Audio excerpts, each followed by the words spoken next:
मेरा नाम नसीमा खातून, सिवान बिहार रहने वाले। हमारा कमर में बहुत तकलीफ़ था, उससे मैं परेशान थी।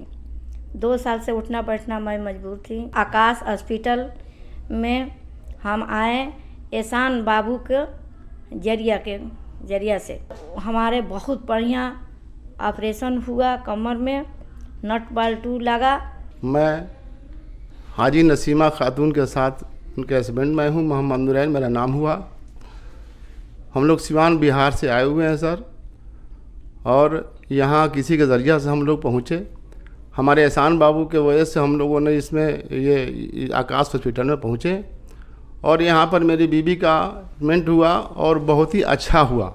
अस्सलाम वालेकुम, मेरा नाम परवेज़ आलम खान, मैं नूरैन साहब का समधी हूँ। ये मेरी समधन है। और हम लोग आकाश हॉस्पिटल का नाम सुने थे कि सिवान में एक आदमी ऑपरेशन करके यहाँ से गए थे, तो वो भी कामयाबी पाए, जैसे इंशाल्लाह हम लोगों ने कामयाबी पाया है। और डॉक्टर साहब आशीष चौधरी और डॉक्टर नागेश साहब जो हैं, वो लोग बहुत मतलब कि अच्छा से ऑपरेशन किए लोग, और ये कामयाबी हुई और सक्सेस है। कोई तकलीफ़ हम लोग को इस हॉस्पिटल से नहीं है। इसके लिए हम बधाई देते हैं और शुक्रिया करते हैं कि भाई हम लोग बहुत जैसे इत्मीनान से सुन के आए थे, वैसे ही इत्मीनान से सुन के हम लोग जा रहे हैं। इसके लिए बहुत बहुत शुक्रिया, बहुत बहुत मेहरबानी आप।